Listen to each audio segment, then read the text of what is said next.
हरे कृष्णा।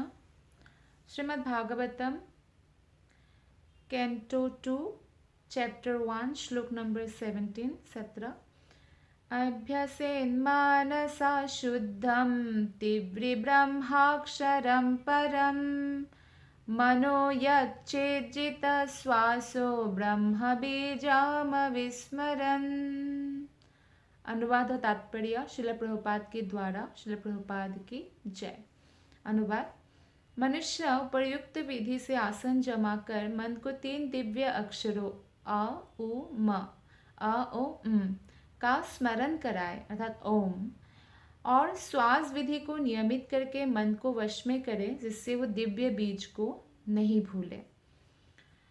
तो 16वां जो श्लोक है उसमें हम देखते हैं कि इसमें बताया गया है कि व्यक्ति को जो है तीर्थ स्थानों में नियमित रूप से स्नान करना चाहिए, ठीक से शुद्ध होकर एकांत स्थान में आसन जमाना चाहिए। तो ये जो श्लोक है इसमें ध्यान योग के बारे में बताया जा रहा है, क्योंकि अगर आपको ज्ञान योग या ध्यान योग का प्रैक्टिस करना है तो आपको निश्चित रूप से घर छोड़ना ही पड़ेगा। इसलिए बोला है कि मनुष्य को घर छोड़कर आत्मसंयम का अभ्यास करना चाहिए, क्योंकि जब तक वो घर में रहेगा तब तक वही कांचन और कामिनी में अट्रैक्टेड रहता है, अर्थात धन और केवल स्त्री, ये 2 चीज़ों में। तो इसीलिए ऐसा कहा गया है। और यहाँ पे जो भी ये विधि बताया गया है उन लोगों के लिए है जो डायरेक्ट भगवान में मन को केंद्रित नहीं कर सकते। तो वो धीरे धीरे जो ये बीज है ना, दिव्य बीज है ओम, जब वो इसका उच्चारण करते, जैसे वो अपने मन को भगवान श्री कृष्ण की लीलाओं में नहीं लगा सकते स्मरण में, या भगवान कृष्ण के नाम जप में नहीं लगा सकते, या सीधा सीधा भक्ति योग नहीं कर सकते हैं, तो उन लोगों के लिए विधि संस्तुति की गई है कि धीरे धीरे जो है इस विधि के द्वारा उनका मन शांत होगा, स्थिर होगा, शुद्ध होगा, और तब जो है वो कृष्ण के ऊपर जो है मन को केंद्रित कर पाएंगे। ऐसे भी हमने पहले भी ये पढ़ा है कि जो ये योगा की सीढ़ी है, योग है ना, जैसे कर्म योग, ज्ञान योग, ध्यान योग, फिर भक्ति योग। तो भक्ति योग सर्वश्रेष्ठ है। तो जैसे कर्म योग में लगा हुआ है व्यक्ति कभी, तो फिर कभी बहुत जन्मों के बाद वो ज्ञान योग तक आते हैं, फिर बहुत जन्म के बाद वो ध्यान योग तक आते हैं, और उसके ध्यान योग में भी कई जन्म बिताने के बाद वो भक्ति योग में आ सकता है। तो इसका मतलब इसलिए बताया गया है कि जो भक्ति योग में स्थित है वो कोई साधारण व्यक्ति नहीं है, वो पूर्व जन्म में सारी तपस्याएं करके आए हैं, सारे यज्ञ करके आए हैं, सारे विधि विधान को पालन करके आए हैं। तो इसलिए उन लोगों के लिए यहाँ पे जो है ये सजेशन दिया गया है, क्योंकि मन को इच्छा करने से कोई भी नहीं रोक सकता। मन का काम ही है इच्छा करना, लेकिन हम मन को एक दिशा प्रदान कर सकते हैं। जैसे भौतिक चीज़ों की इच्छाएं करता है मन, तो उसको आध्यात्मिकीकरण कर सकते हैं। जैसे आपको पिज़्ज़ा पास्ता खाने का मन कर रहा है, तो उसको आध्यात्मिकीकरण कैसे कर सकते हैं कि आपको बनाना नहीं आता है तो बहुत सारा यूट्यूब वीडियोस आप देखिए और बिना प्याज लहसुन डाले या उसका पाउडर डाले ऐसा सात्विक वस्तु यूज़ कीजिए और बहुत सुंदर पिज़्ज़ा बनाने का प्रैक्टिस कीजिए और भगवान को भोग लगाइए और फिर उस प्रसाद को पाइए। तो कृष्ण के लिए बनाने की इच्छा को जागृत कीजिए। तो इस प्रकार से मन की इच्छा को भौतिक से आध्यात्मिक बनाया जा सकता है और मन की व्यस्तता के गुण को बदला जा सकता है। जैसे मन हमेशा भौतिक चीज़ों के चिंतन करता रहता है, तो उसको कृष्ण के चिंतन करने में लगाया जा सकता है। तो इस प्रकार जो बलशाली मन है, जो जिद्दी मन है, उसको भी वश में लाया जा सकता है। हमारे बस की बात नहीं है, लेकिन कृष्ण की वश की बात है। कृष्ण सबको ही कंट्रोल में रखते हैं। तो जब हम कृष्ण के चरण कमलों में मन को स्थिर कर देते हैं, फिर वो कृष्ण की जिम्मेदारी बन जाता है कि वो हमारे मन को स्वयं ही कंट्रोल कर लेते हैं। हमें बस जो करना है कि जो भी हम सोचे या जो भी हम चाहे वो कृष्ण के लिए करें, बस उतना हमें प्रैक्टिस करना होगा। तो इस तरह, क्योंकि मन जो है हमेशा सक्रिय रहता है, एक भी क्षण में सोचे बिना नहीं रह सकता है। कई बार तो आप सपना देखते तो भी आपका मन जो है कार्य करता रहता है। तो इसलिए सबसे बेस्ट है कि मन को जो है संतुलित करने के लिए क्या करें, उसको आध्यात्मिक व्यस्तता दिया जाए। भगवान के प्रति समर्पण की भावना का प्रैक्टिस कराया जाए, भगवान के चिंतन की भावना का प्रैक्टिस कराया जाए। और इस तरह से जब हम मन की चाहने की प्रकृति बदल देंगे तो कर्मेंद्रिय के जो कार्य है, जो हमारे कार्य करता है ना इंद्रिया, उसका भी वो बदल जाएगा। तो यही यहाँ पे बताया गया है। आगे श्रील प्रभुपाद जी तात्पर्य में बताते हैं कि भगवान के दिव्य साकार रूप या नाम की अनुभूति कर पाने में जो अक्षम होते हैं उनको बताया गया है कि बार बार प्रणव यानी ओम का उच्चारण करें और आत्मा साक्षात्कार के लिए खुद को प्रशिक्षण दे, क्योंकि भगवान के दिव्य नाम रूप गुण लीलाओं इत्यादि को वर्तमान इंद्रियों के द्वारा समझ पाना असंभव है। इसलिए आवश्यक है कि समस्त विषयों के केंद्र बिंदु मन के माध्यम से ऐसी दिव्य अनुभूति को गति प्रदान कर दिया जाए। एटलीस्ट कुछ भी नहीं करे, विकर्मी बने रहे, इससे अच्छा है कि वो भक्ति करे। और भक्ति करने के लिए उनको पहले इस प्रकार से प्रैक्टिस कराया जाए ताकि वो भक्ति योग तक पहुंच सके, क्योंकि ब्रह्म के साकार रूप का दर्शन यानी भगवान के साकार रूप, जो भगवान का ओरिजिन रूप है, उसका दर्शन नहीं कर सकता है व्यक्ति जब तक वो योग्यता प्राप्त ना करे। और भगवान के कोई मान लीजिए धाम भी जा ही नहीं सकते, लेकिन चले भी जाए तो भगवान का इतना ब्रह्म ज्योति से आवृत है कृष्ण, उनके शरीर से ही ब्रह्म ज्योति निकलता है। हर जीवात्माओं को जो आज थोड़ा सा भी कुछ रोशनी मिल रहा है या सूर्य को मिला हुआ है, चंद्र को मिला हुआ है, वो सिर्फ कृष्ण से ही मिला हुआ है। पूरे ब्रह्मांड भौतिक आध्यात्मिक जगत कृष्ण के कारण ही आलोकित है। तो इसलिए अगर कोई जाए भी तो कृष्ण को ऐसे देख नहीं सकते। इसलिए ईशोपनिषद में ये प्रार्थना किया जाता है कि कृपा करके इस दिव्य आवरण को हटा लीजिए ताकि मैं आपको देख सकूं। जैसे आपने सूर्य को देखा होगा, दोपहर के समय आप जब सूर्य को देखते हैं तो क्या आपको दिखाई देता है कुछ? आंखों में अंधेरा छा जाता है, राइट? तो ऐसे भगवान को कोई भी नहीं देख सकते हैं। तो इसलिए मन को प्रशिक्षण करने की बहुत आवश्यकता है। श्लोक नंबर 18।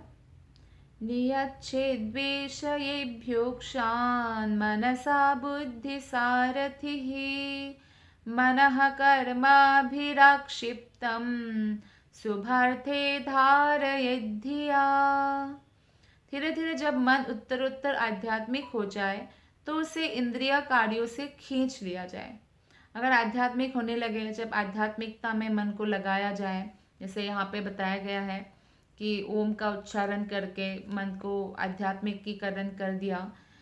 जो लोग भक्ति योग में लगे हुए हैं वो लोग तो निरंतर और रोज ही हरे कृष्ण महामंत्र का जप करते हैं, तो उनका मन आध्यात्मिक हो ही जाता है। अगर मन को इस प्रकार से वो भगवान की चिंताओं में और भगवान के चिंतन में और सब में लगा के रखा जाए।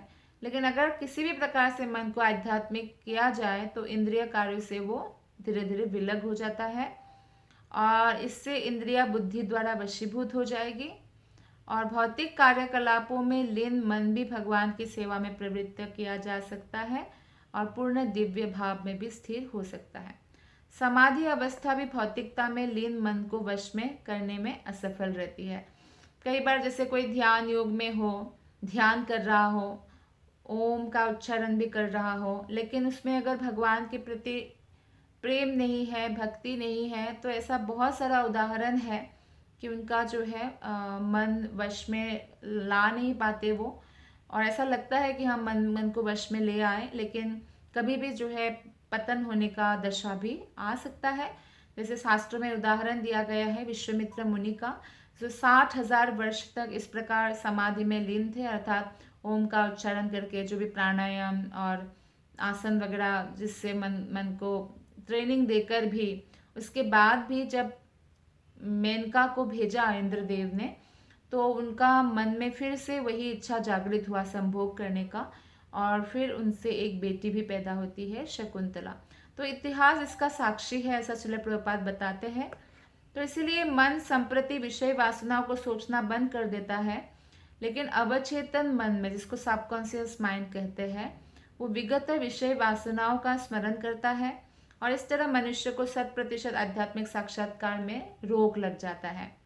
इसलिए सुखदेव गोस्वामी विश्वस्त नीति अपनाने के लिए कहते हैं, वो कहते हैं कोई और विधि को छोड़ो, मन को कृष्ण के सेवा में स्थिर कर दो।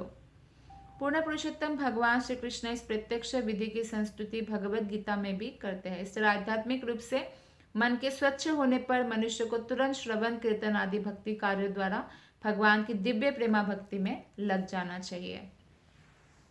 यही सही मार्गदर्शन के अंतर्गत जो है हमारा मन जो है ऐसे मार्गदर्शन चाहिए, जैसे आध्यात्मिक रूप से प्रगत व्यक्ति तो ऐसा वो कर सकता है।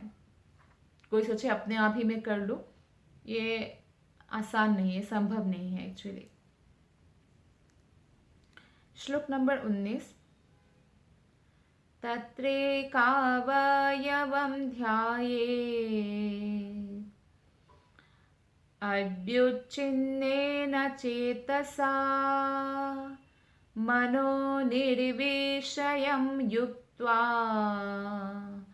ततः किञ्चन्नच्मदेत् पदं तत्परमं विष्णुः मनो यत्र प्रसीदते। तत्पश्चात सुखदेव गोस्वामी कहते हैं, श्री विष्णु के पूर्ण शरीर की अवधारणा को हटाए बिना एक एक करके विष्णु के अंगों का ध्यान करना चाहिए।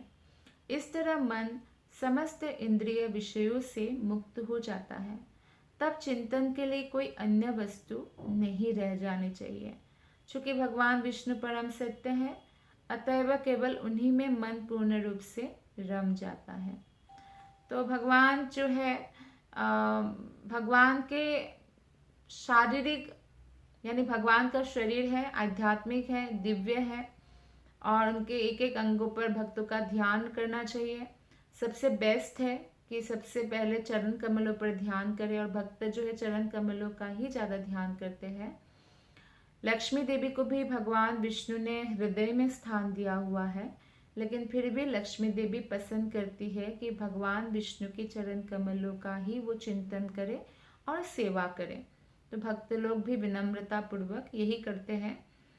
तो जब आप कृष्ण के अंगों का ध्यान करते हैं, चरण कमलों से दर्शन करना चाहिए। कोई मंदिर में भी अगर हम जाते हैं तो मंदिर में भी हमें पहले चरण कमल का दर्शन करना चाहिए, फिर धीरे धीरे ऊपर तक घुटनों का दर्शन करना चाहिए, फिर कमर का, फिर वक्षस्थल का, फिर मुख कमल का, ऐसे ऐसे नीचे से चरण से शुरू करना चाहिए दर्शन के लिए भी मंदिर में। तो इस प्रकार हमें जो है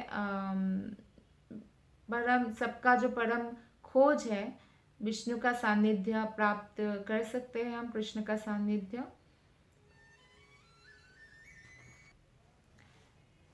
तो इस प्रकार जो व्यक्ति बहिरंगा शक्ति, कृष्ण का ही शक्ति है बहिरंगा शक्ति, तो इससे मोहित होकर वो ये सोचते हैं कि ये मायामय संसार ही सब कुछ है और इसके बाहर जो है कोई भी जगत नहीं है, यहाँ पे ही हम जितना कुछ प्राप्त करना है कर लेते हैं। तो इसलिए बाय हुक एंड क्रुक जो है वो लोग हैप्पी होने के लिए प्रयत्न करते हैं, खुश होने के लिए प्रयत्न करते हैं। तो विष्णु की बेरंगा शक्ति से मोहित होकर मूर्ख लोग यह नहीं जान पाते कि सुख की लगातार खोज का चरम लक्ष्य भगवान विष्णु का सानिध्य प्राप्त करना है।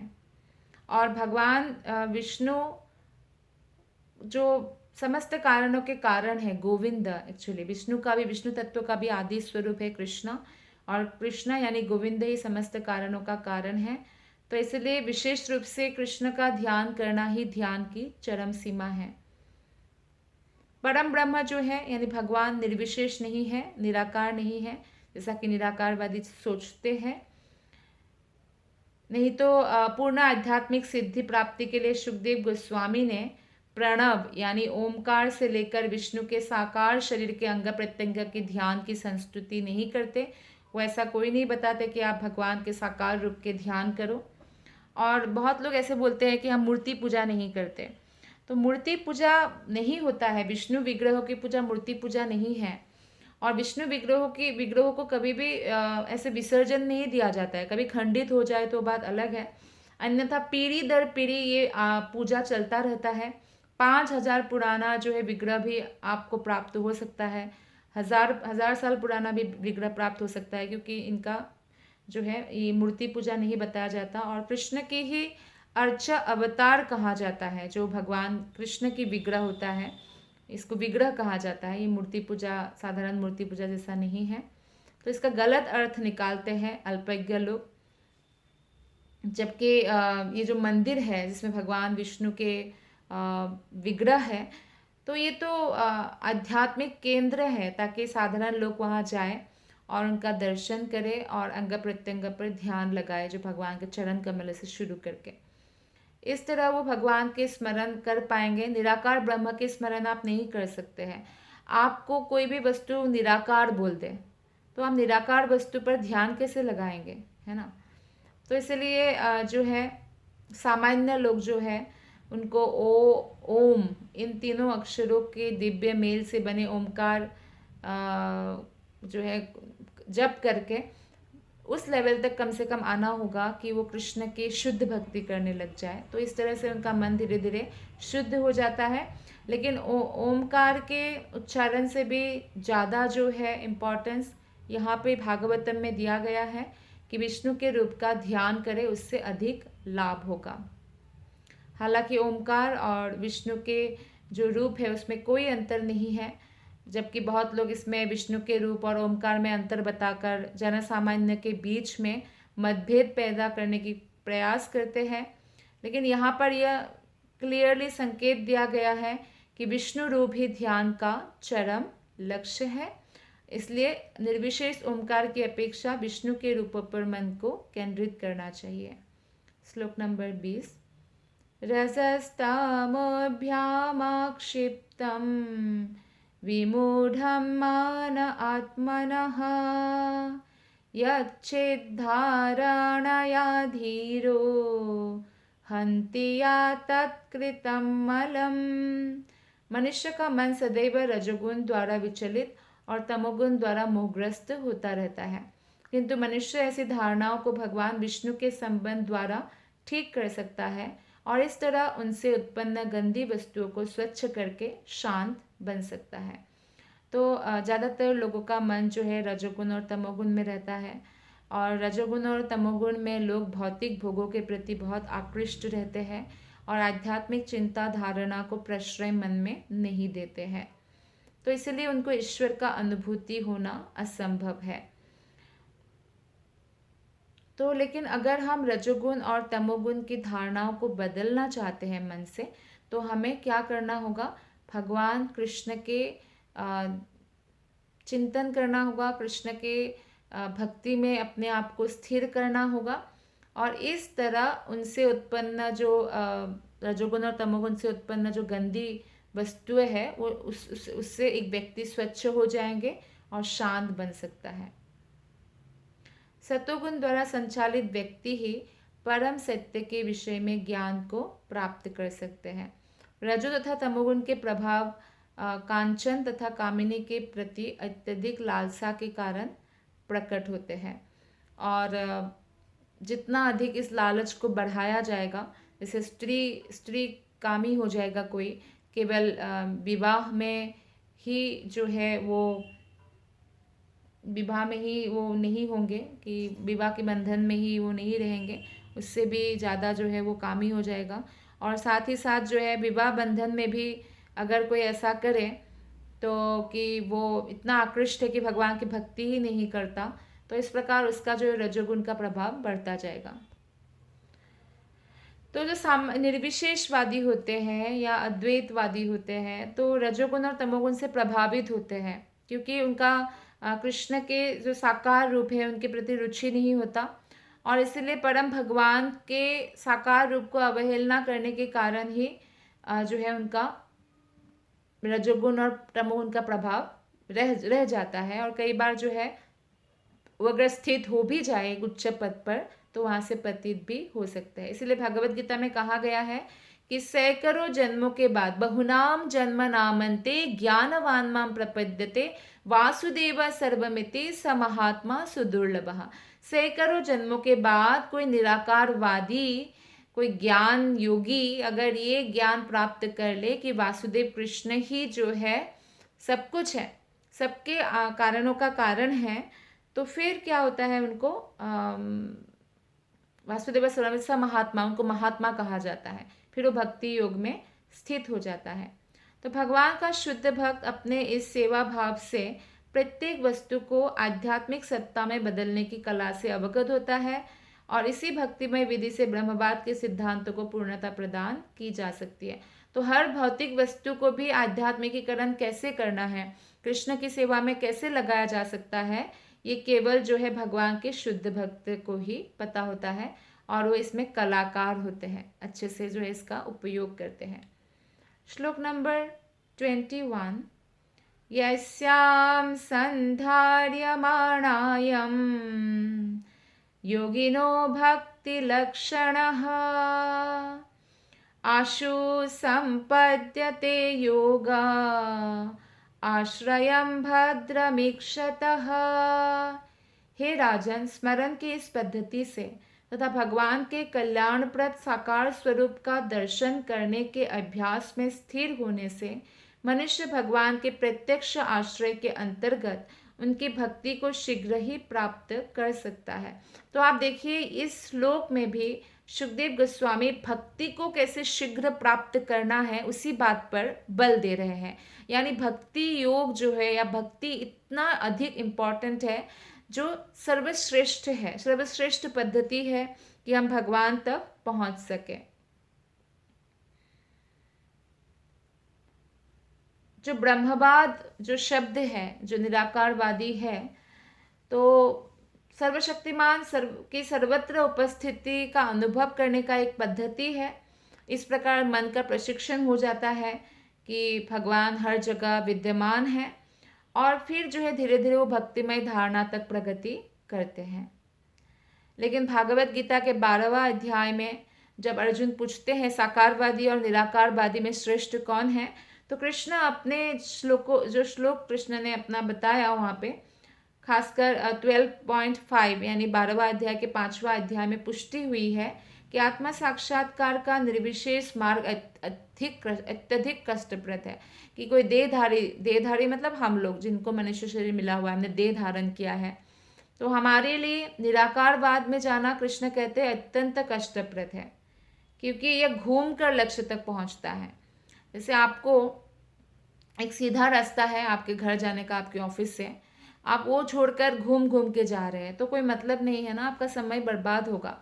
ठीक उसी प्रकार से अगर कोई निराकार ब्रह्म की आराधना करते हैं तो फिर क्या होता है, वो घूम कर भगवान तक पहुंच सकते हैं और अंत में वो साकार रूप के प्रति आकृष्ट हो ही जाता है। अर्थात साकार रूप के प्रति आकृष्ट होना ही चरम उद्देश्य है। श्लोक नंबर 22। राजोवाच यथा संधार्यते ब्रह्मन् धारणा यत्र सम्मता याद्य शिवा हरेदाशु पुरुषस्य मनोमलम्।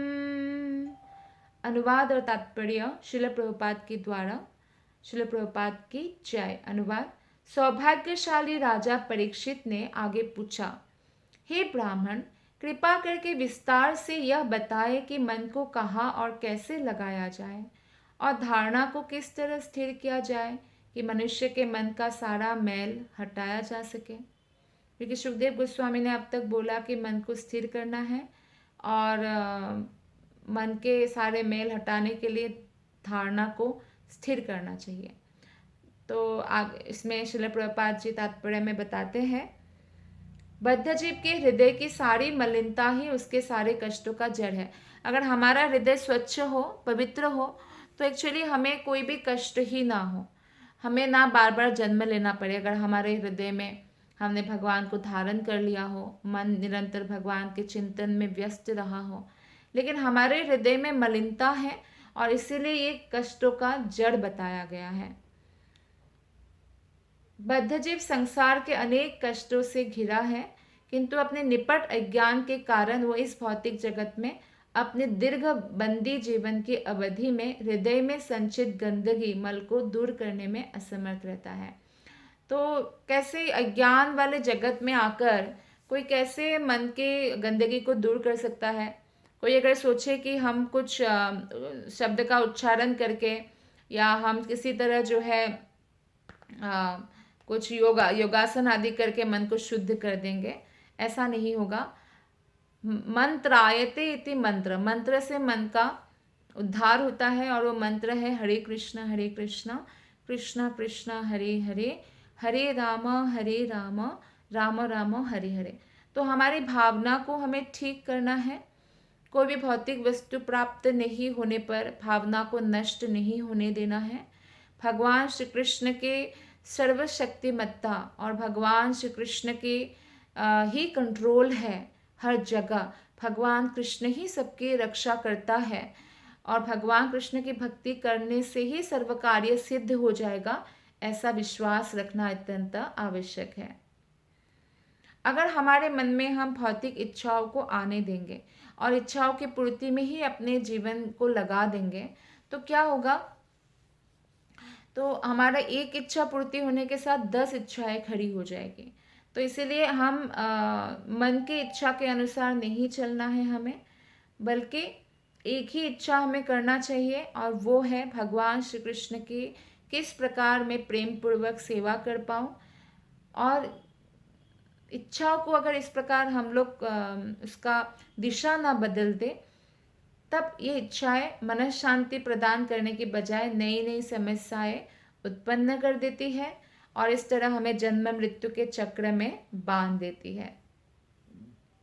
जो लोग ब्रह्म के साकार स्वरूप में श्रद्धा दृढ़ नहीं कर पाते, यानी भगवान के जो साकार रूप है ब्रजेंद्र नंदन श्री कृष्ण है, उसमें श्रद्धा नहीं कर पाते हैं, तो विराट रूप का सानिध्य प्राप्त करने का उनको अवसर दिया जाता है। ये भौतिक संसार भगवान का विराट रूप है।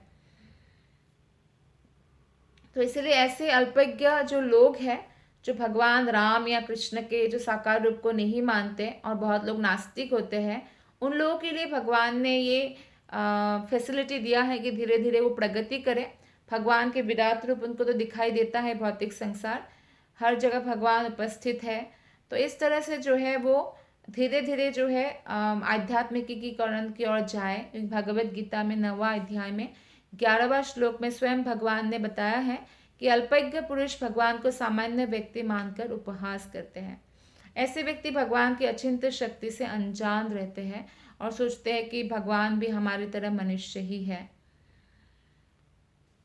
तो लेकिन भगवान भले ही मनुष्य के बीच में अवतरित हो उनके कल्याण के लिए मनुष्य के, तो भी वो अपने दिव्य पद पर ही स्थित रहते हैं। श्लोक नंबर 23। श्री शुक उवाच जितासनो जितश्वासो जितसंगो जितेन्द्रियः स्थूले भागवतो रूपे मनः संधारयेद्धिया। सुखदेव गोस्वामी ने उत्तर दिया, मनुष्य को चाहिए कि आसन को नियंत्रित करे, यौगिक प्राणायाम द्वारा श्वास क्रिया को नियमित करे और इस तरह मन तथा इंद्रियों को वश में करे, फिर बुद्धिपूर्वक मन को भगवान की स्थूल शक्ति यानी विराट रूप में लगाए। तो भौतिकता में निमग्न जो बद्धजीव होते हैं, उसका मन उसको देहात्म बुद्धि से ऊपर उठने नहीं देता। वो लोग ऐसे दावा करेंगे हम भगवान पर क्यों माने, सामने आए तो विश्वास करेंगे। तो उन लोगों के लिए ये प्रक्रिया है कि वो विराट रूप पर जो है अपना ध्यान केंद्रित करें। जो ये भौतिक जगत में कहाँ कहाँ भगवान का कौन कौन सा अंग फैला हुआ है, ये भी भगवत गीता में भी बताया है 11वां अध्याय में, और यहाँ पे भी आगे बताएंगे। तो इसीलिए उनके लिए ये आगे सुखदेव गोस्वामी बता रहे हैं। 24 नंबर श्लोक। विशेषस्तस्य देहोऽयं स्थविस्थच्चास्थवीयसां यत्रेदं व्यज्यते विश्वं भूतं भव्यं भवच्चसात्। संपूर्ण व्यवहार जगत के विराट अभिव्यक्ति परम सत्य का साक्षात शरीर है, जिसमें ब्रह्मांड के भूत, वर्तमान एवं भविष्य का अनुभव किया जाता है। तो कोई भी वस्तु चाहे भौतिक हो, आध्यात्मिक हो, चाहे भौतिक जगत ही क्यों ना हो, ऐसा नहीं है कि जैसे कोई जेल भी हो तो क्या राजा के अधिकार के बाहर होता है जेल? ऐसा तो नहीं है ना, राजा के राज्य के अंदर ही होता है। तो इसी प्रकार से भले ही ये भौतिक जगत भी क्यों ना हो, आध्यात्मिक जगत में भगवान का दर्शन हर समय भक्त करते हैं, लेकिन भौतिक जगत में नहीं कर पाते हैं। तो भले ही भौतिक जगत ही क्यों ना हो, लेकिन भगवान से ही विस्तारित हुआ है और भगवान के ही अधिकार क्षेत्र में आता है। यद्यपि वे अपने धाम में ही रहते हैं कृष्ण, लेकिन उनका जो शक्ति है सर्वत्र वितरित रहता है। जैसे राजा यानी प्रधानमंत्री अगर दिल्ली में भी रहते हो, लेकिन उनका जो पावर है या शक्ति है वो पूरे देश को चलाता है। इसी प्रकार भगवान अपने धाम में ही रहते हैं, लेकिन शक्ति का वितरण हर जगह होता है। जिस प्रकार सूर्य स्थिर रहकर भी एक जगह रहते हैं सूर्य, लेकिन सर्वत्र उनका जो प्रकाश है वो प्रसारित रहता है।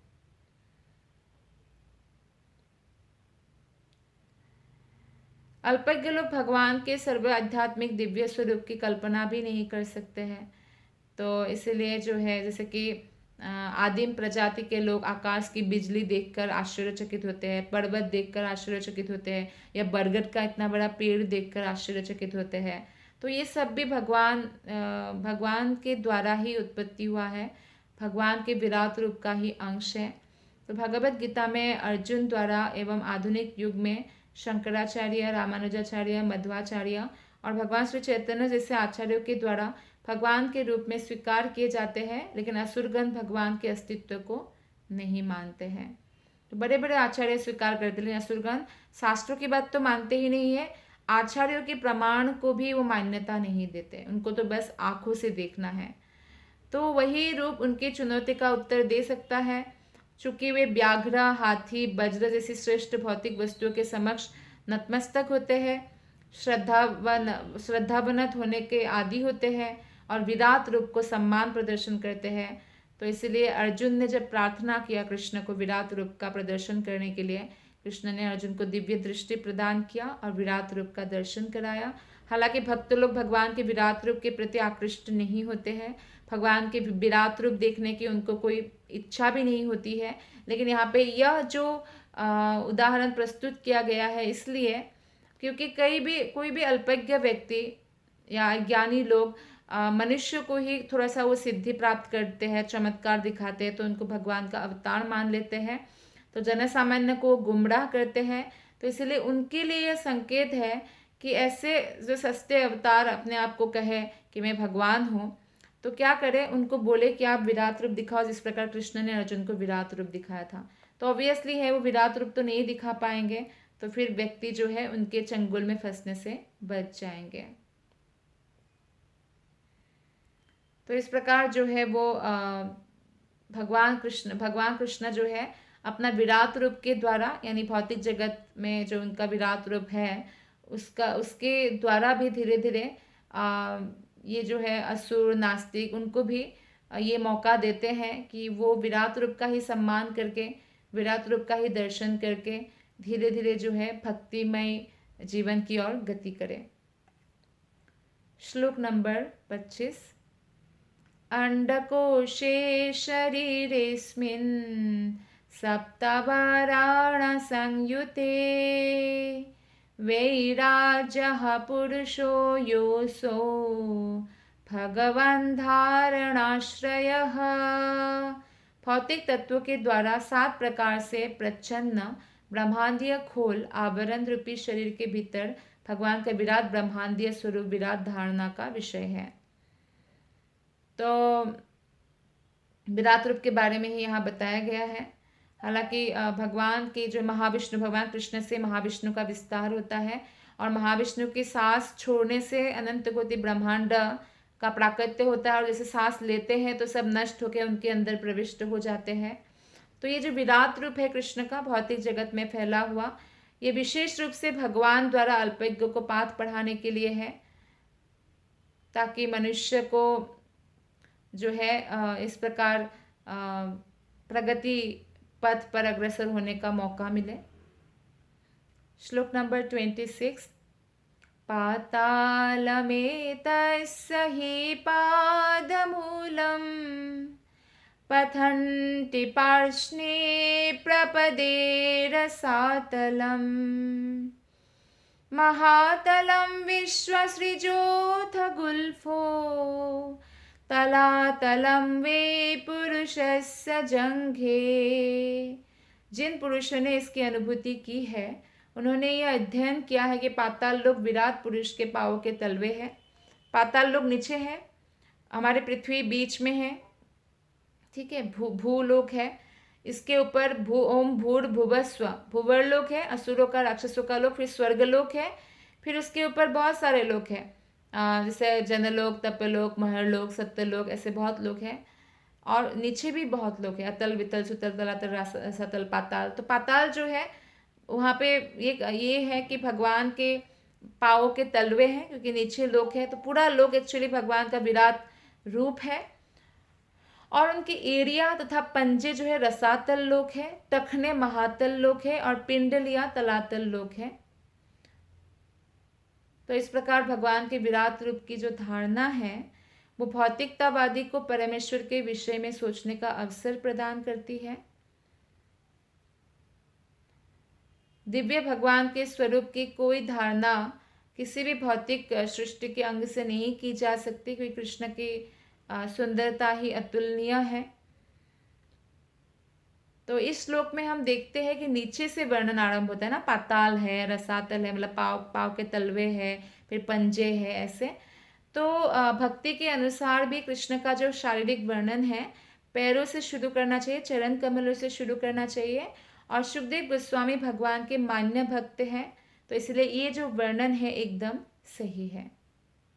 श्लोक नंबर 27। द्विजानुनि सुतलं विश्वमूर्ते उरुद्वयं वेतलं चातलं च महीतलं तज्जघनं महीपते नभस्थलं नाभिसरो गृह्णन्ति। विश्वरूप के घुटने सुतल नामक लोक है। घुटने जो भगवान के विश्वरूप है, घुटना सुतल लोक में है, सुतल लोक है। और दोनों जो जांघें हैं थाई से वितल और अतल लोक है। कटी प्रदेश जो है कमर वो महीतल है, और उसकी नाभि का जो गड्ढा है वो बाह्य अंतरिक्ष है। 28वां श्लोक है। उरुहु स्थलं ज्योतिरनेकमस्य ग्रीवामहर्वादनं वै जनुस्य तपोवराटिं विदुरादिपुंसः सत्यं तु शीर्षाणि सहस्रशीर्ष्णः। विराट रूप वाले आदि पुरुष की छाती ज्योतिष का स्वर्गलोक है, भगवान का वक्ष है। उनकी गर्दन, विश्वरूप का जो गर्दन है भगवान के विराट रूप का, वो महरलोक है। और उनका जो मुख है वो जनलोक है, और जो मस्तक है वो तपलोक है। तपलोक के ऊपर सीधा ब्रह्मा का लोक आता है। सर्वोच्च लोक जो है ब्रह्मांड में सत्यलोक, वो भगवान के हजारों सिरों मस्तिष्कों वाले आदि पुरुष का जो है सिर है, माथा मतलब सिर है। तो सूर्य तथा चंद्रमा जैसे तेजवान ज्योतिर्लोक ब्रह्मांड के मध्य में स्थित है, इसलिए वे भगवान के आदि विराट रूप के वक्षस्थल कहलाते हैं। और इस ज्योतिर्लोक के ऊपर जिसे देवताओं का राज्य स्वर्गलोक कहते हैं, महाजन तथा तपलोक है, और सबके ऊपर सत्यलोक है जहाँ ब्रह्मा जी निवास करते हैं।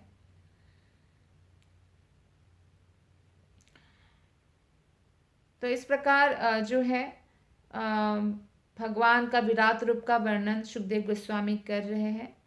29 श्लोका में बताया गया है, ये भागवत गीता में वर्णन करते हैं कृष्ण। तो कितना दयालु है भगवान, चाहे व्यक्ति कोई नास्तिक भी हो, असुर भी हो, लेकिन सब लोग भगवान के अंश हैं। तो उनका भी किसी तरह विराट रूप का ही दर्शन करके, सम्मान प्रदर्शन करके प्रगति हो, इसीलिए विराट रूप का भी वर्णन भगवान भागवतम में भी करते हैं और भागवत गीता में भी करते हैं। 29 श्लोका। इंद्रादयो बाहव आहुरुष्ट्रः कर्णौ दिशः स्तोत्रममुष्य शब्दः नासत्यदस्त्रौ परमस्य नासे घ्राणस्य गंधो मुखमग्निरिद्धः। इंद्र इत्यादि देवता उस विराट पुरुष की बाहें हैं। 10 दिशाएं जो होते हैं उनके कान हैं भगवान के विराट रूप के, और भौतिक ध्वनि जो होता है उनकी श्रवणेन्द्रिय है। दोनों अश्विनी कुमार जो है उनके नथने हैं, और भौतिक सुगंध उसकी घ्राणेन्द्रिय है। उसका जो मुख है प्रज्वलित अग्नि है, अग्नि निकल रहा है। तो अर्जुन थोड़ा घबरा जाते हैं जब ऐसे विराट रूप का दर्शन करते हैं। तो भगवत गीता में 11th जो चैप्टर है 11वां अध्याय के 30 नंबर श्लोक में इस प्रकार वर्णन है। हे विष्णु, मैं देख रहा हूं कि आप अपने प्रज्वलित मुख से, जहां से अग्नि निकल रहा है, वहां से सबको निगले जा रहे हैं और समूचे ब्रह्मांड को अपने असह्य किरणों के लपेट में ले रहे हैं। अर्जुन को दिख गया था कि कितने लोग जो है काल के मुख में प्रवेश करेंगे। लगभग सभी जो युद्ध करने आए थे मृत्यु को प्राप्त होते हैं, कुछ लोगों को छोड़कर। आप समस्त जगत को झुलसाते हुए अपने को व्यक्त कर रहे हैं। तो इसलिए श्रीमद् भागवत जो है वो हायर स्टडी है। भागवत गीता पहले स्टडी करना चाहिए, फिर भागवतम का अध्ययन करना चाहिए। दोनों ही परम सत्य कृष्ण के विज्ञान हैं। इसलिए जो है वो सिर्फ भागवतम भगवत गीता पढ़ने से ही समस्त वेदों का ज्ञान हो जाता है व्यक्ति को। तो जीव का हर एक अंश एक्चुअली भगवान के शक्ताभिषिक्त दूत द्वारा नियंत्रित रहता है। और चूंकि भगवान के विराट रूप में देवता भी सन्निहित रहते हैं, अतएव भगवान की पूजा चाहे उनके विराट भौतिक रूप में की जाए या भगवान कृष्ण के रूप में, उनके शाश्वत दिव्य रूप जो है वो देवता और अन्य अंशों को भी प्रसन्न करने वाली होती है। जैसे आप जड़ में पानी डालो वृक्ष की, तो पूरे वृक्ष को पानी मिल जाता है ना। अगर आप कृष्ण की भक्ति करते हैं तो ये पूरे देवी देवताओं का भी एक्चुअली पूजा हो जाती है, वो लोग प्रसन्न हो जाते हैं। लेकिन अगर आप वृक्ष में एक एक टहनी में पानी डालोगे या एक एक पत्ते में पानी स्प्रे करेंगे तो जड़ को नहीं मिलेगा। तो इसीलिए सबसे बेस्ट है कि हम जड़ में पानी डालें, अर्थात भगवान कृष्ण की भक्ति करें। लेकिन कोई अगर भगवान कृष्ण की भक्ति नहीं करते हैं तो उनको देवों की पूजा करनी ही चाहिए। और यहाँ पे जो बताया गया है इस प्रकार जो है वो विराट रूप के प्रति भी अगर आकृष्ट हो तो धीरे धीरे वो सद्मार्ग पर अग्रसर होता है। यहाँ पे श्रील प्रभुपाद बताते हैं तात्पर्य में कि मनुष्य को चाहिए कि अपनी विभिन्न इच्छाओं की पूर्ति के लिए अनेक देवताओं के पास जाकर दिग्भ्रमित ना हो, क्योंकि वास्तविक सत्ता तो साक्षात भगवान है और कृष्ण के ही हमें शरणागत होना चाहिए। तो ये श्लोक नंबर 30 के साथ आज हम हमारा क्लास खत्म करेंगे। श्लोक नंबर 30 में बताया गया है, द्योरोक्षिणी सक्षुरा भूत पतंग पक्ष्माणि विष्णोरहनीयुभे च तद्भ्रू विजृम्भः परमेष्टिधिष्ण्याम् आपोस्य तालो रस एव जिह्वा। बाह्य अंतरिक्ष उसकी आंखों के गड्ढे हैं भगवान के, और देखने की शक्ति के लिए सूर्य नेत्र गोलक है। दिन तथा रात पलके हैं, और उसकी भ्रुकुटी की गतियों में ब्रह्मा तथा अन्य महापुरुष का निवास होता है। जल का अधीश्वर वरुण उसका तालु तथा सभी वस्तुओं का रस या सार उसकी जीभ है। तो इस प्रकार जो है हम देखते हैं कि भगवान के जो विराट रूप है उनका वर्णन सुखदेव गोस्वामी कर रहे हैं उन जनसामान्यों के लिए, ताकि वो एटलीस्ट विराट रूप का ध्यान करके भगवान तक पहुंच सके, धीरे धीरे भक्ति योग के पथ पर आ सके। इसलिए बहुत बहुत धन्यवाद। हरे कृष्णा।